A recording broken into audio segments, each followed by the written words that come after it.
अगर वो ठीक तरीके से ट्रीट करेगा पेशेंट इज 100% ओके श्योरली।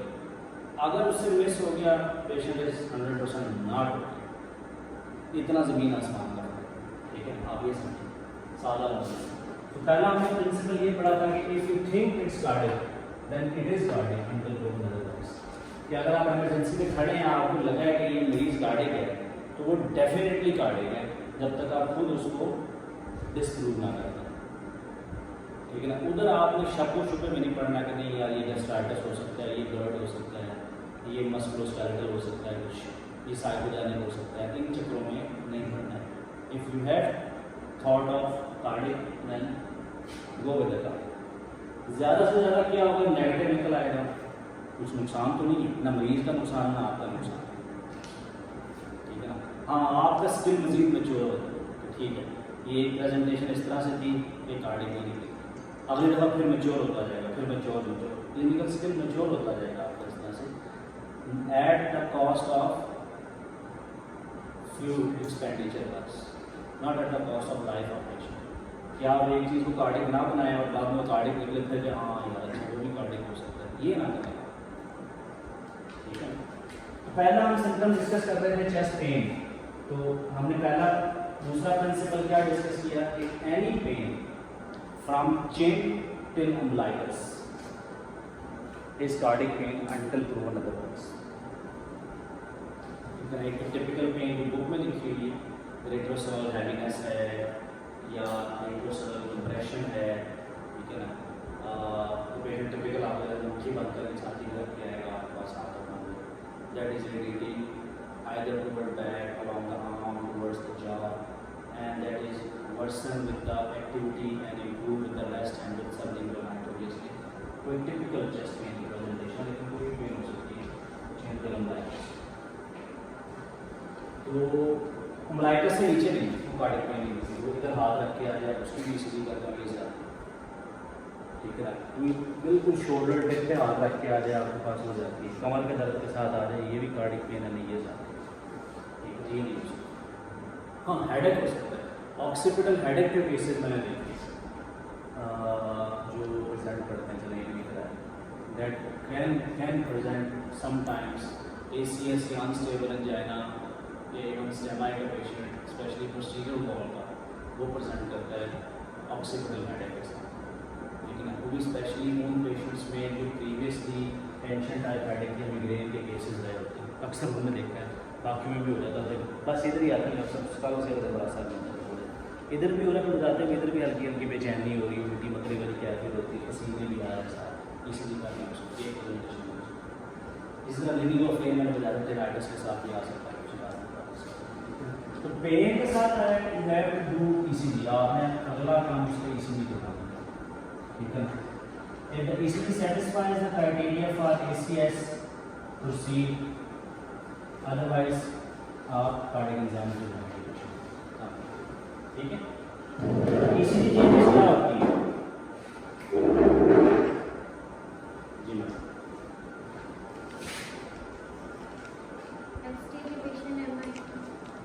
मोटी मोटी पहले बता दें, फिर वो करें जिस पे हम इलाज कर रहे हैं। ये तो टिपिकल है ना कि ST एलिवेशन आती है आपके पास, सीधा ST उठा हुआ है, बस आगे खत्म, उसको लोड करें, लोड करने के बाद उसकी पेन रिलीफ करें, पेन रिलीफ करने के बाद उसको गाड़ी सेंटर में भेज दें साथ और से भेज दें, ठीक है ना।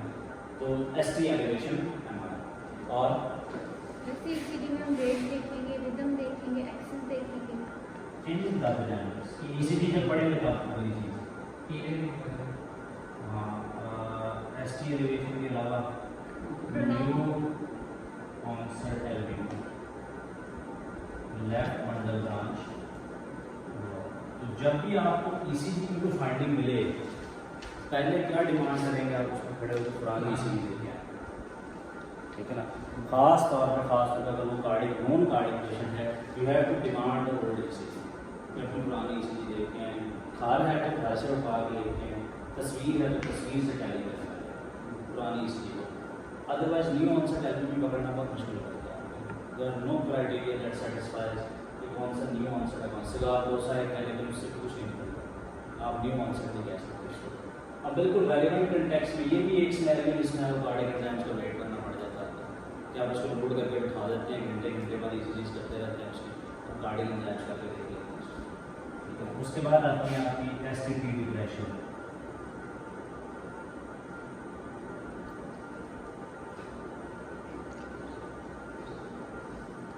Prominent you wave.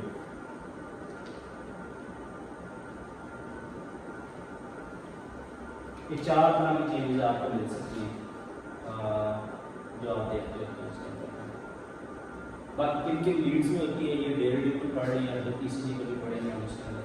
So you are looking for these 4 types of changes, carious aviation हो गया, ऑक्सीडेंटिव टू एसटीटी डिप्रेशन आ जाए उसके अंदर, इन्वर्जन उसमें टी वेव इन्वर्जन आती है, एसटी डिप्रेशन आती है, और प्रोमिनेंट यू वेव आता है। ठीक है, उसके बाद आप कार्डियक एंजाइम्स पे चले जाते हैं। कार्डियक एंजाइम्स कौन से होते हैं? यहाँ पे हम सीक्रेट से करते हैं, क्वालिटेटिवली प्रॉप हाई करके देखते हैं। एमरजेंसी में आपके पास किट अवेलेबल होगी फार्मेसी पे, आप 6 घंटे के बाद वो मंगवाएँ पेशेंट से, ब्लड के ड्रॉप्स डालें उसके ऊपर जो है ब्लड टू वेट, और वो चेक करें। अगर ये इमरजेंसी पर्सपेक्टिव में पढ़ रहे हैं, या लैब में आप क्वांटिटेटिव को ड्रॉप हाई का लेवल देख सकते हैं, या CKMB CPK और रेडिएशन देख सकते हैं पेशेंट का। ठीक है, तो ये कार्डियक एंजाइम आते हैं, लेकिन आपको एटलीस्ट वेट में 6 घंटे करना है इसको। तो मैनेज कर लेंगे, हाउ यू मैनेज, क्या दीजिए?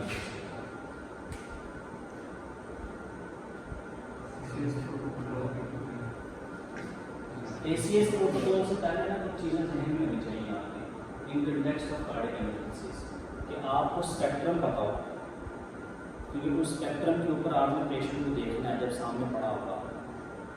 ठीक है ना, अगर एक पेशेंट आपके पास इन चारों में से किसी भी चीज़ के साथ आया है, तो या तो इस्कीमिया के अंडर फिजियोलॉजिकली देखें, या तो उसकी दिल की खून की नालियाँ बंद हो रही, ठीक है ना, या तो उसका दिल काम चैम्बर उसका फारग हो रहा है, काम करना छोड़ रहा है, या तो जो वाल्वुलर डिफेक्ट आ रहा है। ठीक है ना, ये 3 चीज़ें हो सकती हैं उसकी। इन 3 चीज़ों की कम्युनिकेशन क्या होता है जो आपने मैनेज करना है किसी भी चीज़ को, तो है तो बैकग्राउंड नॉलेज में आपको क्या क्या होना चाहिए। एक तो you know how to manage cardiac arrest, तो किसी वक्त इस बंदे का दिल बंद हो सकता है। You know how to manage heart failure, you know how to manage arrhythmias. तीनों चल सकते हैं नहीं?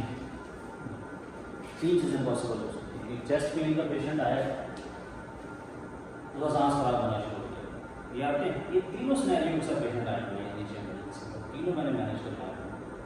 पेशेंट आया तो सांस खराब होना शुरू हो गया, आपने देखा है कि अच्छा ये जो है ये छाती में दर्द भी कह रहा था मुझे, ये पसीना भी आएगा, सांस में फूला हुआ, लेट भी नहीं पा रहा है, बैठा हुआ। अब क्या हो गया इसको? Patient has ACS with heart failure. ठीक है ना, एक पेशेंट आया चेस्ट में दर्द, घबराहट बहुत हो रही है, ऐसा बस क्या मतलब क्या होता है, आपने इसलिए देखी हार्ट रेट उसका 160 रेगुलरली रिदम चलता है उसके ऊपर। अब इसको क्या चलता है? ACS से आते हैं या नहीं आते? और ये अनकॉमन भी नहीं है, बहुत कॉमन। ठीक है ना, एक पेशेंट ऐसे आया कि डॉक्टर साहब बहुत छाती में दर्द है, साथ ही गिरा है आपके सामने, आँख के ऊपर चली गई, बड़ी मुश्किल से सांस लेना शुरू हो गया। ये क्या हुआ? Patient ACS with heart failure. तो ये तीनों पे ग्रिप आपकी बहुत अच्छी होनी चाहिए। इन तीनों पे ग्रिप होगी तभी आप हार्ट पेशेंट मैनेज कर सकते हैं, वरना नहीं कर सकते। लोड करना इज नॉट मैनेजमेंट, लोड करना पैरामेडिक का काम होता है, जो कि उसको आइडियली तौर पे एम्बुलेंस में मिल जाना चाहिए। हॉस्पिटल के अंदर मफाजा में जब पेशेंट आए तो वो लोडेड आए, प्री लोडेड आए आपके पास। जो पैरामेडिक हैं डबल 1 डबल 2 वाले, या उसके घर वाले हैं, वो उसको डिस्प्रिन प्रोटोकॉल खड़ा के लेके आए आपके पास, डॉक्टर साहब ये हमें लग रहा था दिल का मसला है, ये 5 गोलियाँ इसको दे दी हमने अपने बाबे को, ये अब आपके पास आए हैं, अब ये इसका सांस नहीं आ रहा सही से, अब क्या बताएं क्या करें।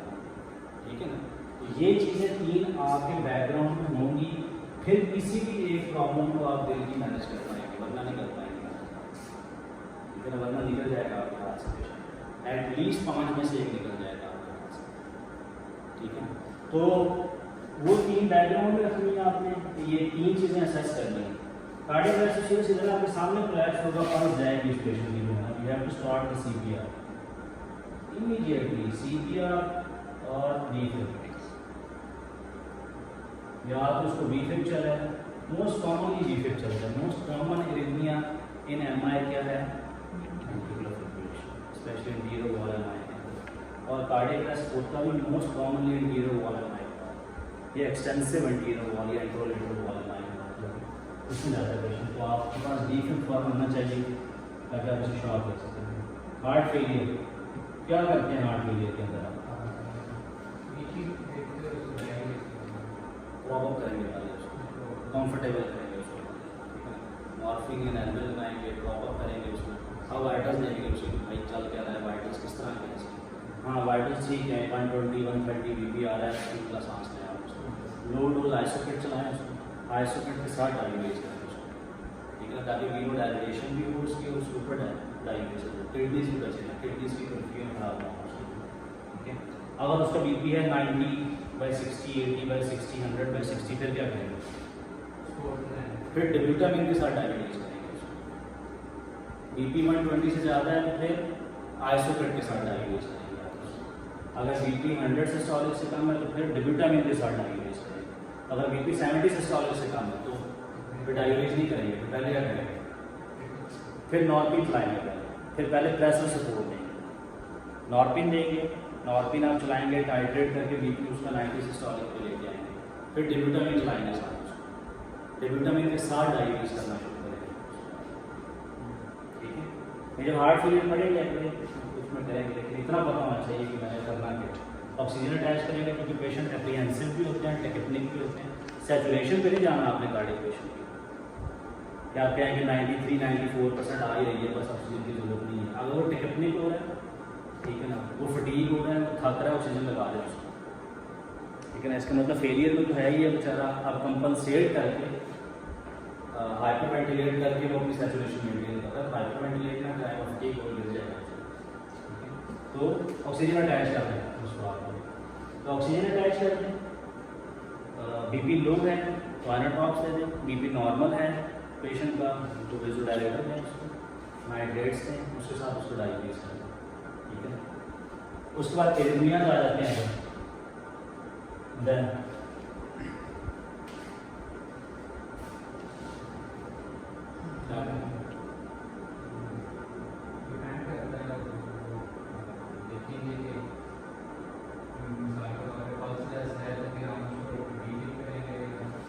कार्डियक अरेस्ट में चला सादा रखना है यहाँ पे। क्लिनिकली है, पेशेंट घबराहट पड़ रही है पेशेंट की, सामने आपने देखा कि एरिथमिया चलता है, ठीक है ना, क्या करेंगे आप? अगेन वाइटल्स देख रहे हैं, हीमोडायनामिकली स्टेबल है या नहीं। अगर पल्स नहीं है तो अरेस्ट है, CPR अगली कहानी है उसकी डिफिब्रिलेटर वाली। सब कुछ है, बैठा बता रहा है, ऐसा बोल रहा है, बस अगली क्या है, सामने देखा, सामने एरिथमिया चलता है। वाइटल्स पहले नंबर पर वाइटल्स, हर चीज़ में वाइटल्स है। वाइटल्स वैसे अब तक आपके हाथ में होने चाहिए, लेकिन उसको दोबारा BP देते हैं उसको, तो हो सकता है अभी चलाओ उसको, दोबारा BP देते हैं उसका। BP ठीक है, तसल्ली होगी, 120 130 सिस्टोलिक BP आ रहा है, पल्स रेट 130 40 है। What's the next step in emergency management? उसको छोड़ दें, क्या करें न्यू ओल्ड का क्या करेंगे, उस वक्त तो मरीज बचाना है। नेक्स्ट स्टेप आपने देखना है वेदर इट्स नैरो कॉम्प्लेक्स और ब्रॉड कॉम्प्लेक्स। बस ये भी ना देखें क्या बोला चल रहा है, नैरो कॉम्प्लेक्स है वर्सेस ब्रॉड कॉम्प्लेक्स।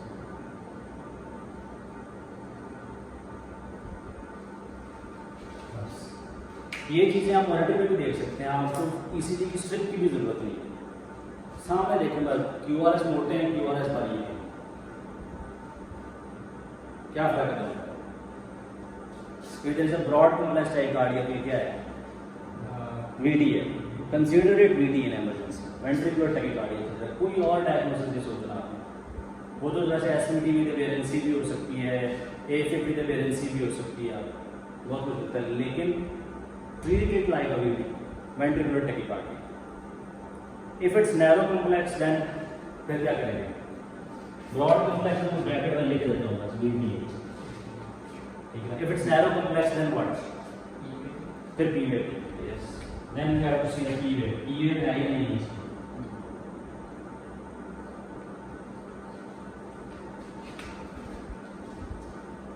अगर P वेव है तो फिर क्या है? P वेव है तो क्या है? साइनस हो सकता है, मैट हो सकता है, मतलब व्हाटएवर जो भी है, कुछ नहीं करना है इसका। ट्रीट द अंडरलाइन कॉज, कुछ नहीं करना उसका। सिर्फ पेन की वजह से, हाइपोक्सिया की वजह से उसको हो सकता है, अंडरलाइन इस्कीमिया की वजह से, इलेक्ट्रोलाइट इम्बैलेंस की वजह से उसको हार्ट रेट में चला गया, बस ये वजह हो सकती है। या हो सकता है कंकॉमिटेंट उसके साथ वो चल रहा हो, इन्फेक्शन चल रही है, एलर्जी चल रहा हो। P वेव एब्सेंट है, अब आइदर इट्स एन SVT और AF, ये दोनों में से एक ही हो सकता है। SVT है या AF, उसमें रेगुलर होता है, उसमें regular. This is simplest approach to arrhythmia, simplest. इतना भी आपको आता होगा, कम से कम मरीज नहीं मरेगा आपके हाथ से, कम से कम। एकेडमिकली चले, आप प्रूव ना कर पाएंगे ये कौन सा WBW के बाद उसको इफेक्ट हुआ है, क्या हुआ, ये चीज़ ना निकाल पाए शायद आप, वो एक अलग चीज़ है। लेकिन पेशेंट प्रोस्पेक्टिव से इट्स इनफ कि आपको इतना आता है। आप उसी वक्त खड़े होकर एक नज़र मार कह सकते हैं हाँ ठीक है, ये SVT चल रहा है, ये AF चल रहा है, ये VD चल रहा है, क्या चल रहा है, ठीक है ना। क्यों? क्योंकि मैनेजमेंट प्रोस्पेक्टिव से फर्क नहीं है, मैनेजमेंट प्रोस्पेक्टिव से फर्क नहीं, ठीक है। चले, अब ये तीन चीज़ें आपकी बैकग्राउंड में थी, इनको देखने का तरीका ये अपने बैकग्राउंड में रखें। आप आ जाए इसके ऊपर वापस। अब क्या करेंगे? ACS को क्या करेंगे आप? लोड करना किसे करेंगे? किस चीज़ से लोड करेंगे? 300 मिलीग्राम एस्पिरिन च्यू करवाएंगे, खुद करवाएंगे, ये लिखे हैं, च्यू करवानी है, खुद करवानी है, ऑर्डर नहीं देना है इसका, ऑर्डर नहीं होता है। ये बैठे में यहाँ पर जितनी मेरी होते हुए आए हैं, मैं खुद उठा के ला रही हूँ, डालिए इसका पूछा। ये मैंने आपको उसको ऑनर ऑफ अ डॉक्टर कि लोड खुद करें आप उसको ना पकड़ाएं, जाएँ खुद भाग के, या तो आगे इमरजेंसी ट्रॉली में पड़ी हो, ये तो फार्मेसी में जाएँ, भाग के लेके तोड़ के मुँह में डालें, जगह चलाओ मेरे साथ। 4 क्लोरोपेडिग्राल 75 मिलीग्राम या 300 मिलीग्राम की भी क्लोरोपेडिग्राल आती है, वो भी खिला दो उसको पानी के साथ उसी वक्त, ठीक है ना। Then give an order to for 1 cc heparin देते हैं।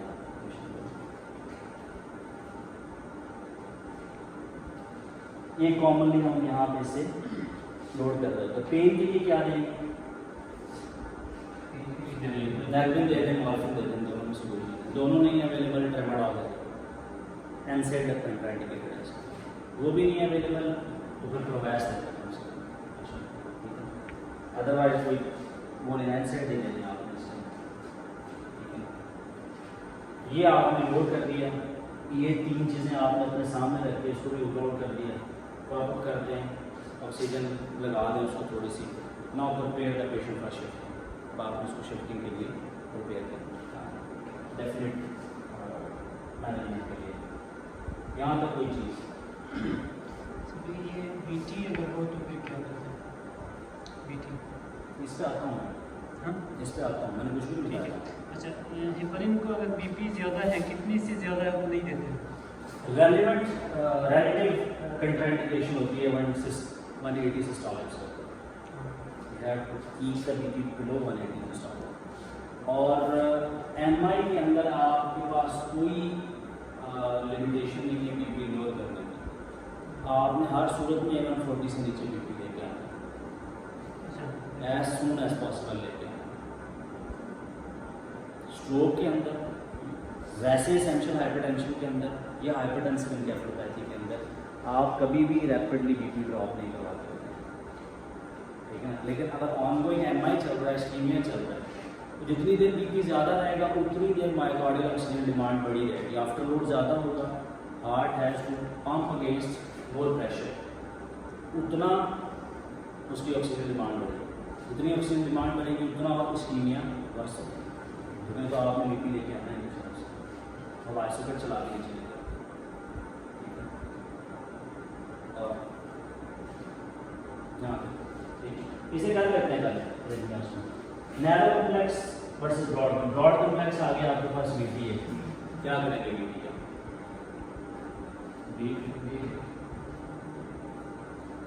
हेमोडायनामिक्स का लेंगे आप। If the patient is haemodynamically stable, ठीक है ना, हेमोडायनामिकली स्टेबल से क्या होगा? कि मैं भी जर्नल बात कर रहा हूँ जी, in context of chest pain बात नहीं, ठीक है। जर्नली अगर एक पेशेंट आपके पास आता है इस तरह से ब्रॉड कॉम्प्लेक्स टेकिकार्डिया बीपी आता है, you have to check for hemodynamics. Hemodynamic parameter क्या होते हैं? बस बीपी और सिम्टम, बीपी प्रेशर है और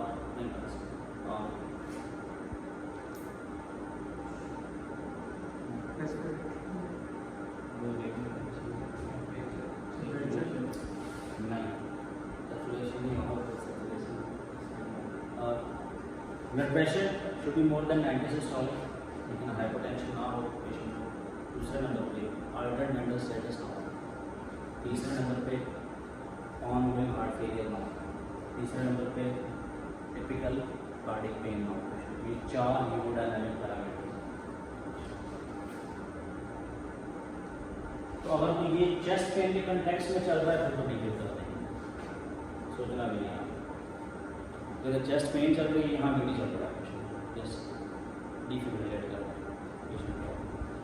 एरिथमियास के 4 हेमोडायनामिक पैरामीटर्स होते हैं, ठीक है ना। वन इज प्रेशर, ठीक है। दूसरे नंबर पे पेशेंट ड्राउजी होना शुरू हो जाए, ठीक है ना। किसी भी हालत में पेशेंट हल्का सा ड्राउजी आया है, आपने ईसीजी की, इसलिए हम हर अल्टर्ड पेशेंट की ईसीजी करते हैं, सबकी। और कोई पेशेंट अभी तक ऐसा तो नहीं है जिसकी हमने ईसीजी ना, हर अल्टर्ड पेशेंट की हमने ईसीजी, ठीक है ना। ईसीजी के ऊपर अगर एनीमिया चल रहा है, ठीक है ना, और आपको लग रहा है इसी वजह से गया पेशेंट, ठीक है ना, फुल परफ्यूजन नहीं कर सकते, ठीक है। दूसरा नंबर पर तीसरा number heart failure. Heart failure तो क्या, चेस्ट में क्रैप्स आ जाए, रेस्पिरेटरी रेट बढ़ जाए, डीसैचुरेट हो जाए, ठीक है। हार्ट फेलियर के अपने साइन है पूरे तरह, अलग अलग वो चेस्ट में क्रैप्स हैं, उसके डीसैचुरेशन आए पेशेंट, टिपिकल कार्डिक पेन है उसको, ठीक है। तो ये 4 चीज़ें पूरी कर रहा है पेशेंट, दैट इज हेमोडायनामिकली अनस्टेबल। इनमें से एक भी पूरी कर रहा है अनस्टेबल, उसको आप डिफिब्रिलेट कर देंगे। डिफिब्रिलेट कैसे करेंगे आप उसको? प्रैक्टिकली मतलब आपने से आपने बताना भी आप कर सकते हैं, क्या प्रोटोकॉल डिफिब्रिलेट कर रहे हैं।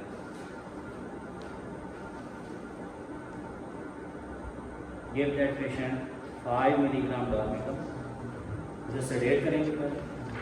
डॉर्मिकम देने के बाद उसको आप 100 जॉल्स का शॉक करेंगे, ज़्यादा कुछ लगाएंगे 100 जॉल्स का आपने शॉक करेंगे, वो भी सिंक्रोनाइज शॉक। जब आप मशीन के ऊपर जाएंगे, मशीन के ऊपर एक साइड पे नॉब होती है जिसको आप बटन दबा के बढ़ा के जॉल सेट कर देते हैं, वो आप अपने पैडल के ऊपर भी कर सकते हैं, उसमें भी ऑप्शन होती है। सामने जब 100 जॉल आ जाएगा तब आपने नीचे बटन लगा होता है सिंक का बटन दबा देना है, ठीक है ना। सिंक का बटन दबाएंगे, उसके बाद आपने पैडल्स रखने हैं, एक सरनम पर रखना है और एक आपने एक्सिला के नीचे रखना है, सीधा रखना है, ऐसे रखना ऐसे, और ये मिलने नहीं चाहिए आपस में, ठीक है ना, अलग अलग। और फिर आपने देखना है कि और बंदा बेड के साथ टच ना हो और ये पेशेंट के साथ आप भी ना टच हो पेशेंट के साथ, ठीक है। फिर चार्ज करना है, चार्ज करेंगे, चार्ज करने के बाद आपने 2 प्रोडक्ट इकट्ठे लगाना साइमल्टेनियसली में अपने प्रेस द बोर्ड उसके साथ लगाएंगे। सिंक्रोनाइज के लिए हमने लेट भी अटैच करना है। हाँ, देख it depends upon the machine. ये हमारी जो पड़ी हुई है ये तो वैसे भी नहीं डिफिब्रिलेटरी शॉक भी नहीं डिलीवर करती है इसके बगैर, नहीं वो उस पर लगानी पड़ती है किसी का, किसी लगाना उसको चाहिए। तो ये ड्यूटी के लिए आपने करना है, ठीक है। बाकी नैरो कॉम्प्लेक्स टेकिकार्डिया के अंदर भी ये 4 पैरामीटर्स में से कोई पूरा हो रहा है, आपने उसको डिफिब्रिलेट करना चाहिए, ठीक है। तो हीमोडायनामिकली स्टेबल भी अभी रहने देते हैं। अभी आप इसी कंटेक्स्ट में समझे कि मेडिकल इमरजेंसी से केस में आया पेशेंट आपके पास, तो आपने उसको इस तरह से समझ सकते। ड्रग ऑफ चॉइस वैसे in case of VT haemodynamically stable patient है, वेंट्रिकुलर टेकिकार्डिया चल रहा है, what is the drug of choice? उसमें कोई केमिकल होता है, उसमें आपको डिफिब्रिलेट करने की जरूरत नहीं, it's a drug of choice.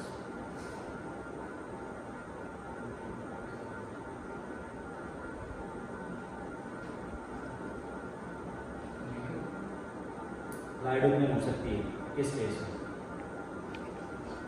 Post MI के बाद अगर पेशेंट को VT चला है, ठीक है, लेकिन अभी कोई चेस्ट पेन नहीं है, स्टेबल है, वाइटली स्टेबल है, मतलब MI हो गया, SK लग गया, पड़ा हुआ पेशेंट वार्ड में 12 घंटे के बाद रहता है, दिल खराब होता है, आपने ECG की ऊपर VT चल रहा है, आपने वाइटल्स किए, वाइटली स्टेबल है, पेशेंट 120 80 120 70 BP, पल्स रेट उसका 140 है, उसके ऊपर सामने VT आ रहा है आपके, रेस्पिरेटरी रेट 20-22 तक है, उसका सैचुरेशन 96% आ रहा है, क्या रहेगा? आप लाइडोग्राम दे सकते हैं, लेकिन पेन का लाइडोग्राम दे सकते हैं, अदरवाइज माइट्रोल is the better choice. 150 milligram से लोड करेंगे आप उसको 30 मिनट के अंदर दे देंगे 150 मिलीग्राम, देन 360 मिलीग्राम उसको ओवर 6 आवर्स देंगे,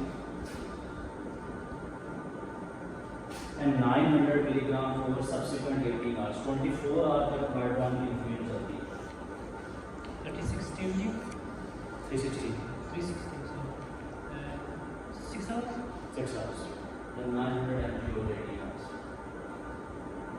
SVT या AFib हीमोडायनामिकली अनस्टेबल है तो कार्डियोवर्टिक। AFib के अंदर आपने हेपरिन देनी होती है पहले लास्ट में, एंटीकोएगुलेट करके देने से पहले, क्योंकि आपको भी पता नहीं मान सकता क्रॉनिक AFib, ठीक है ना। हीमोडायनामिकली अनस्टेबल है तो हर सूरत में आपने डिफिकल्ट करना, कोई तरीका नहीं, डार्बिकल देते। स्टेबल पेशेंट है, SVT AFib क्या देंगे? Drug of choice.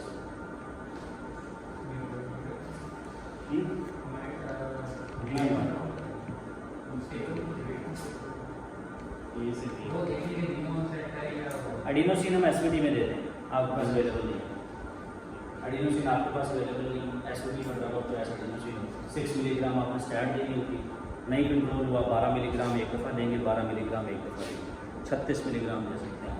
कंट्राइंडिकेशन ब्रोंकोस्पैज़म होती है, उसमें नहीं दे सकते।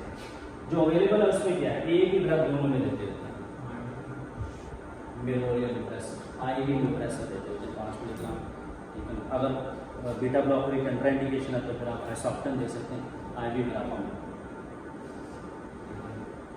अगर तो WQ की वजह से चल रहा है इनमें से कुछ, तो फिर दोनों कंट्राइंडिकेट है, फिर आप माइट्रोन पे चल रहे हैं। ड्रग कौन सा दिया जाए? SVT और AFib बीटा ब्लॉकर, मेटोप्रोलोल में प्रेशर के नेम से आती है, 5 मिलीग्राम का इंजेक्शन होता है, 1 मिलीग्राम पर मिनट देना होता है आपको। इधर से आप दे रहे हो तो उधर से रिदम चेक करते हैं, 5 मिलीग्राम तक देना है मिनट करके, या जितनी डोज के ऊपर रिवर्ट होता है। आपने 4 मिलीग्राम दिया, 1 मिनट के बाद 5वां देने लगे, सामने देखा है पी वे वापस आ गई है और रेट जो है वापस 80-90 पे चला गया, इसका मतलब रिवर्ट होता है, रोक देंगे, अगला मिलीग्राम देने की जरूरत नहीं। 1 मिलीग्राम, हाँ 5 मिलीग्राम का होता है और 5 ml का होता है, हर मिनट में 1 ml देते हैं, मैक्सिमम 15 मिलीग्राम दे सकते हैं। ये वो थ्रेटिकल हो गई चीज़ें, ये पढ़ सकते हैं लेकिन एडमिनिस्ट्रेशन से बाहर निकलना है। तो ये चेस्ट पेन पहली चीज़ ये आती है, चेस्ट पेन। दूसरा नंबर पे SOB, shortness of breath. Again वही पहला principle, any shortness of breath, कोई भी पेशेंट आपके पास शॉर्ट ऑफ ब्रेथ है,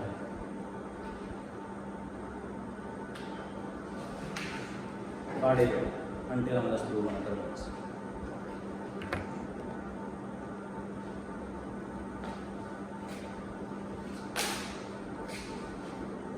अभी बड़े करीबी हैं हमारे जाने के, उनके relative admitted हैं and she is doctored by herself. Surgery के दूसरे दिन उनको शॉर्टनेस ऑफ ब्रेथ हुई है, सुबह से बेचारी शॉर्ट ऑफ ब्रेथ, बेटा भी जा रहा, बैठी है, उठ के एंड डॉक्टर अटेंडिंग डॉक्टर से दैट आपको एंजाइटी है, परेशानी हो रही है आपको, मसला नहीं है। And they shifted her to private room. रात को क्रिटिकल हुई है, वापस आई में लेके आए, एक्सरे किया, बायोलेटरल बैटरी पेरेंट्स सो वो साइटल एंड काट लेने आपने एक ठीक करना पहले तसल्ली करें कि ये तो निकले ना यार, फिर बनाएं। अब एसओपी में अक्सर लोग क्या करते हैं, साइकोलॉजी सब बड़ा शौक से साइकोलॉजी ड्रामा बंदा सबसे आसान तरीके से ये किसी से सांस लेके कर सकता है, इसको जो है असेसमेंट अपनी पूरी कर लेते हैं, ठीक है। साइकोलॉजी नहीं बनाना, अनेमिक नहीं बनाना खवातीन को, फिर पेल लग रही है तो पहले एनीमिया करवाना इसको, फिर बाद में लेंगे एसओपी एनीमिया की टेस्ट। एनीमिक बैठे हुए शॉर्टनेस ऑफ ब्रेथ हो सकता है, एनीमिक हार्ट फेलियर हो सकता है लेस देन 5 वही भी लाजमी एनीमिया प्रेसिपिटेट तो कर सकता है ना। एक रिमेटिक हार्ट डिजीज की पेशेंट है, साथ पेल भी है, वो तो 7 एक्टिविटी में फेलियर पे चली जाएगी, उसको 5 पे जाने की जरूरत ही नहीं है क्योंकि डिजीज हार्ट है उसको। तो मेडिसिन के अंदर वो नहीं है 2 जमा 2 4 नहीं है, मेडिसिन में अंदर ना कुछ भी चल सकता है। तो आपने ये नहीं रखना, आपने अपनी इनिशियल वैल्यूएशन पूरी रखनी हर सूरत, ठीक है। तो एसओबी क्या जमीन में आएगा आपके, जब आप एसओबी एक पेशेंट शॉर्टनेस ऑफ ब्रेथ के साथ आया विद कॉन्स्टिपेशन ऑफ सिम्टम्स आ गए हैं, फिर तो कार्डियक डेफिनेटली सबसे अहम चीज़ फैसल में सूचना कहते हैं कि always rely on constipation of symptoms. ये आपको बहुत जल्दी डायग्नोसिस करेगा rather than if you try to stick on one symptom, जो पुराने बातें अक्सर मेजॉरिटी मेडिसिन वाले ये कहते हैं कि पहले एक सिम्टम को पकड़ने उसको भेजने पड़ेगा, उनका ओडी पैरा करते रहे, बैठे रहे, उसके साथ खेलते रहे, नहीं, वहाँ से कुछ नहीं मिलेगा। Try to get the constipation of symptom. एक पेशेंट अगर आप समझे छाती में दर्द भी हो रहा था, सांस खराब हो रहा, धड़कन भी तेज हो रही है, पसीने भी आ रहे हैं, अब आप बैठे हैं कि नहीं, तो 3 सिम्पटम दिल के पूरे हो गए। अब आप एक को बेशक एलेबोरेट करते रहे बैठे, लेकिन अब आपकी बाउंड्री वाज़ेह है कि ये दिल के अलावा नहीं है, कम से कम 99% और कुछ नहीं। हाँ, एक पेशेंट कहता है कि डॉक्टर साहब सांस खराब हो रहा था, 3 दिन से खट्टे डिकार भी आ रहे हैं, मुझे हिचकियाँ भी आई जा रही हैं, मुझे 2 दिन खाना बाहर से खाते हैं और सांस खराब होना शुरू हो गया। अब आप कहेंगे हाँ यार गर्ड की वैसे एस्परेशन हो सकती है, लेकिन दिल का एक दफ़ा शापना साइड पर कर दिया, कॉन्स्टिलेशन आपको ले जाएगी, हाँ ये इतना बुरा माहौल नहीं है, थोड़ा सा हालात सेट नहीं है, दिल वाले में लग गए, कॉन्स्टिलेशन आपको बचा लेती है, डायग्नोसिस नहीं ले लेती है बात। If the patient presented to you with SOB, he or she might be having these 1 of 4 जो आपने emergency में नोट कर दिया, स्पेशली अगर severe SOB के साथ आया पेशेंट तो क्या हो सकता है, MI हो सकता है उसमें, acute pulmonary edema हो सकता है उसमें, PE हो सकता है और acute formation of asthma / COPD / bronchial cases / इसको आप कहते हैं chronic pulmonary disease CPD, emergency control irrelevant है बेसिकली, ये तो अंडरलाइन है क्या इसको, क्योंकि emergency मैनेजमेंट इन 4 की है, इसमें कोई 19-20 से ज़्यादा का फर्क नहीं है, ठीक है ना। प्रोटोकॉल मैनेजमेंट प्रोटोकॉल, इसको फंसना भी नहीं है कि ये क्या है, नहीं आई है केसेस इसमें क्रैप्स आ रहे हैं, फीस तो आ नहीं रही, ठीक है, लेकिन क्रैप्स अगर आपको कॉन्ट्रैक्ट केसेस भी लग रहे हैं, ठीक है, IRD की नंबर ठीक मसला नहीं, उसमें फीस नहीं आती है, क्रैप्स आते हैं, लेकिन इस पल्मोनरी काज जो ज़्यादा से कुछ हो सकता। दैन सर्जिकल काज होते हैं, आपकी इमरजेंसी में होते हैं, प्योर मेडिकल नहीं है चीज़ जो है, ये भी आ सकती है, चेस्ट ट्रॉमा हो सकता है, उसको न्यूमोथॉरैक्स हो सकता है, उसको कार्डियक टेम्पोराल हो सकता है।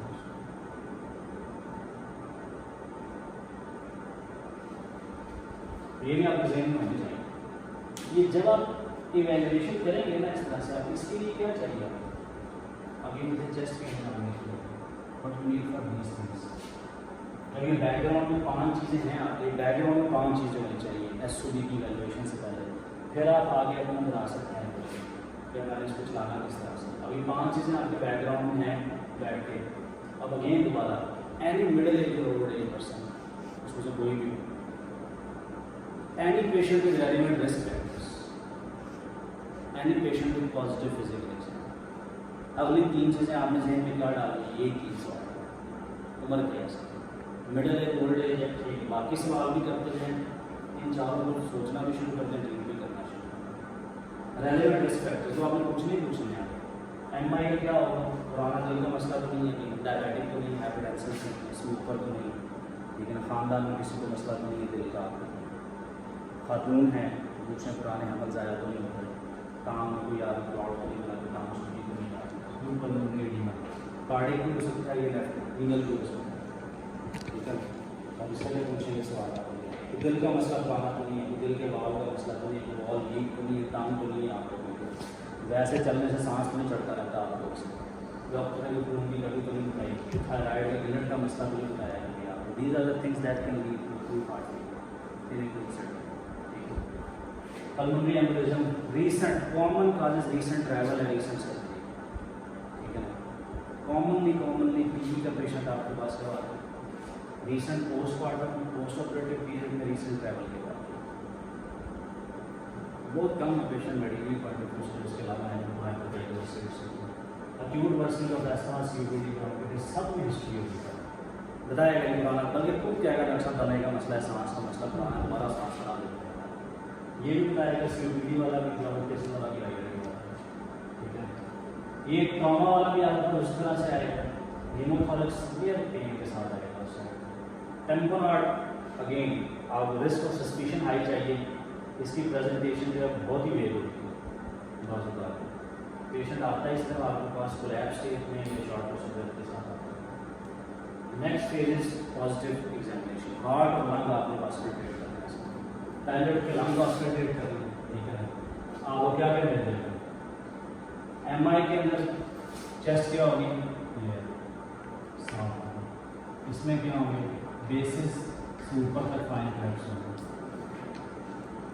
PE के अंदर चेस्ट क्या होगी, क्लियर होगी, साफ होगी। इसमें आपको ब्रोंकाई भी मिल सकते हैं, क्रैक्स भी मिल सकते हैं, ठीक है। चेस्ट ट्रॉमा में डिपेंड किया गया है, न्यूमोथोरैक्स किया क्या करते हैं, ठीक है, कंट्यूजन किया वगैरह, क्रैक्स भी मिल सकते हैं, कुछ मिल सकते हैं। न्यूमोथोरैक्स में उस साइड की एयर एंट्री एब्सेंट होती है, पता नहीं आ ही नहीं है, आप फॉरन से परकशन बोर्ड देखेंगे तो क्या होगा, कार्डिक टेम्पोनॉइड के अंदर हार्ट सांस एब्सेंट हो जाएगा।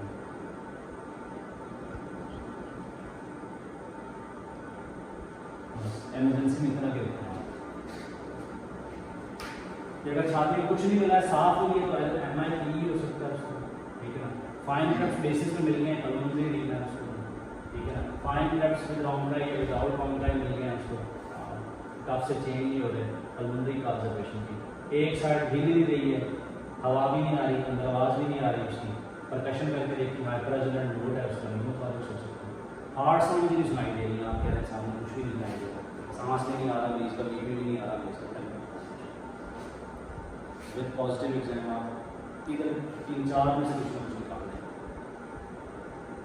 अभी तक मैंने पिछले की भी कोई इन्वेस्टिगेशन नहीं बताई है, वो क्या करना है आप इसके लिए बताइए, क्योंकि ज़रूरत नहीं है इमरजेंसी, ज़रूरत भी नहीं है हमारे पास, आपको बैठने में कुछ आगे किसी भी मैनेज करना है। अगेन प्रॉपर करेंगे, ऑक्सीजन लगाएंगे पेशेंट, ठीक है ना, रिलैक्स करेंगे, नेबुलाइजेशन करवा दें, आंखें बंद करेंगे, एटम कराने के साथ, वैसे MI ये कुछ भी नुकसान नहीं देगा, ठीक है। जो ब्रोंकोस्पैज़म सबके अंदर होगा,